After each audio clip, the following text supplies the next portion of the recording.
evening, everybody. Good night, or no, good evening, I think is what you say when you say hello.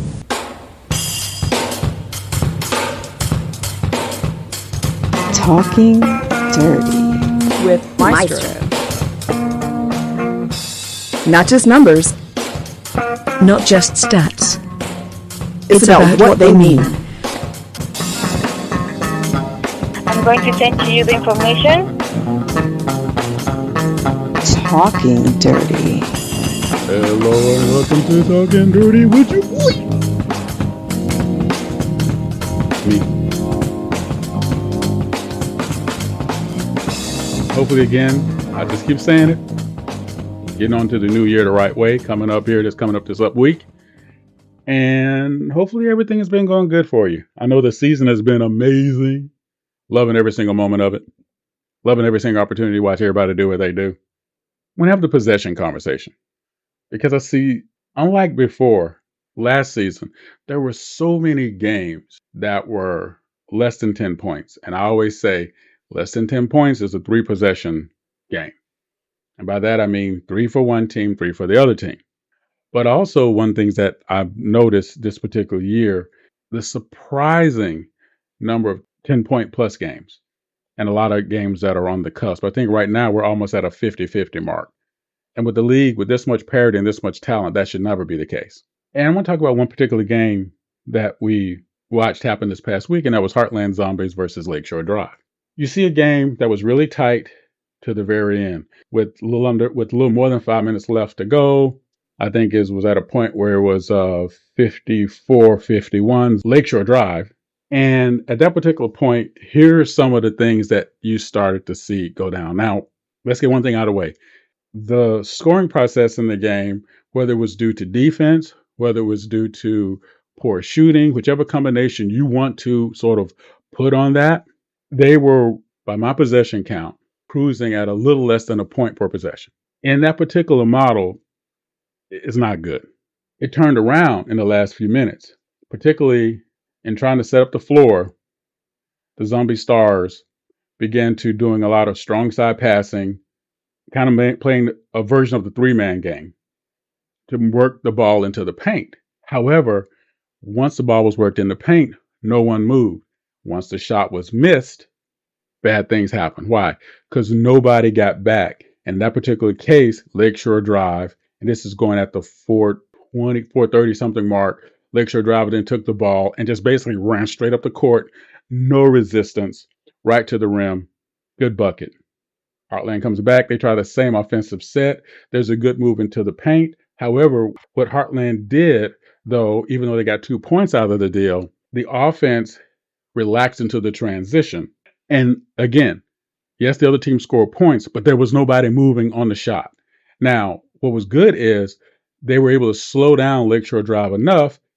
Alley-oop pass tried to go in. Heartland Zombie jumped on the ball, made a great move to stop the pass, brought the ball back up, understanding that they had leverage again, worked the same set all these 3 times in a row. 2 men on the left side of the basket as you face it, 3 men on the right side of the basket, and the 3 players on the right side of the basket ran sort of a modified triangle game. Inside, outside pass, cut to the basket. That particular time, after the steal, they come down. The gentleman takes a midi. Boom. You got 2 points, brought the game within 3. Then we see the possessions then start. Lakeshore Drive, they make a miss. Heartland Zombies, feeling the momentum. They come up, run the same motion. 2 men on one side, 3 men on the other side, except for this time, the bottom man on the 2 side cuts into the paint, takes the pass after the miss. Boom, easy dunk. Now we're within 1 point. That is how you turn the game around. You get the stops. You work one particular strategy until it proves it can be stopped. And what Heartland was able to do at that particular point in turning around, by the way, at the next stop after that, when they came down, it was left side strong, shot go up, offensive rebound. Should have never happened because no one was moved from Lakeshore Drive. Kick goes out to the corner, 3-point bucket. Boom, there you go. Lakeshore Drive started doing what Heartland Zombies were doing before. And that is they stopped moving and rotating on the D and then taking ill-advised shots on the other end. And that is the sort of thing that can turn a game around in a bad way for you if you're not paying attention. That's the sort of basketball we're seeing this year in terms of games that are either really close together, like this one was, versus the games that are complete blowouts. When both teams are playing on a level playing field and they're making these particular moves, that's particular one thing. But when one team does it while the other team is capitalizing on their possession, that's why we're seeing so many scores and so many games that are broader than the 10-point margin that shows you parity might not be what we think it is. It might be there in talent, but it's not there in strategy. Hopefully you found that interesting. We can talk about that some more. You know the deal. Get you another Z.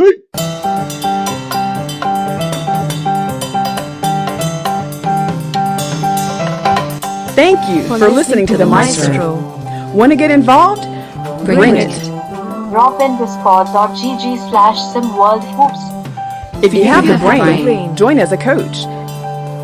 If you have the game, join as a player. see the game, Be be the the game. game. Now, back to the Maestro.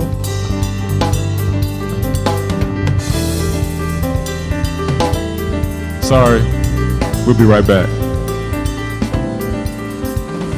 Okay, we're back.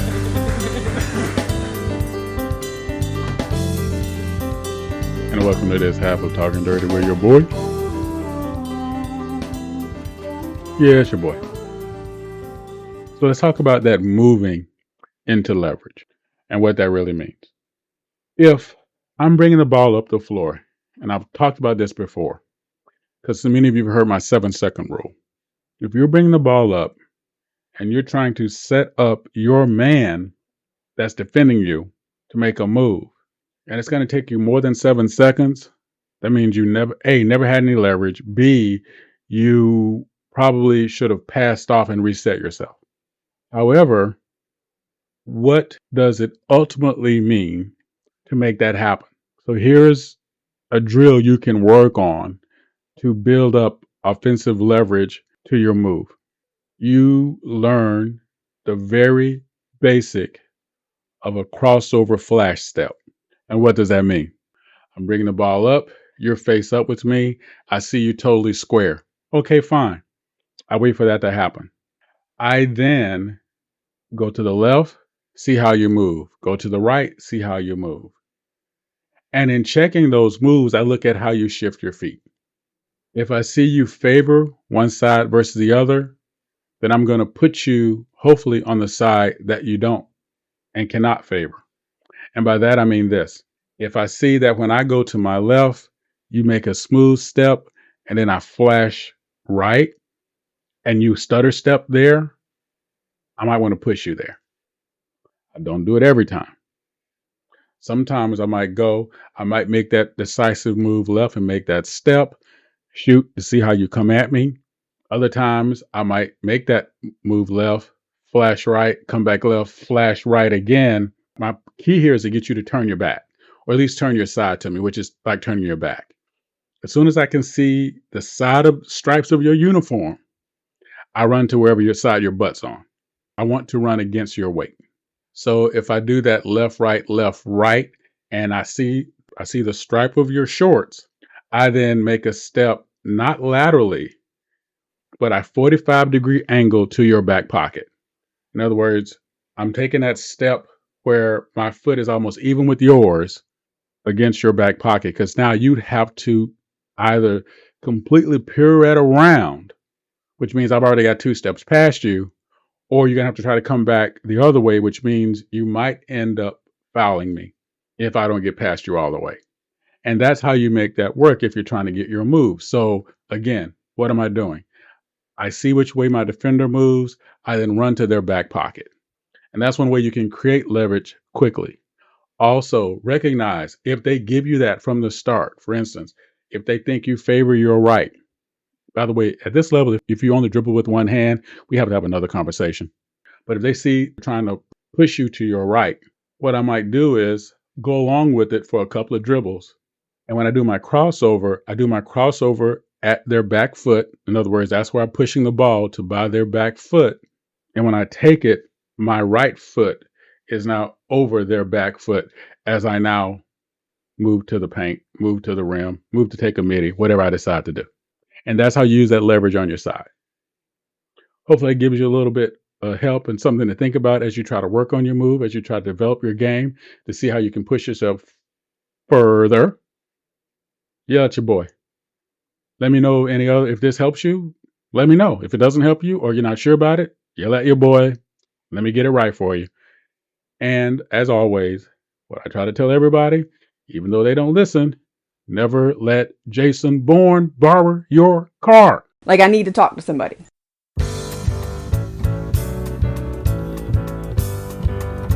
Thank you for listening to Maestro.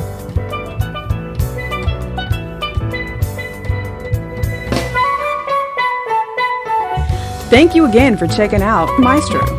Drop a tag below and give us a piece of your mind. See you next time.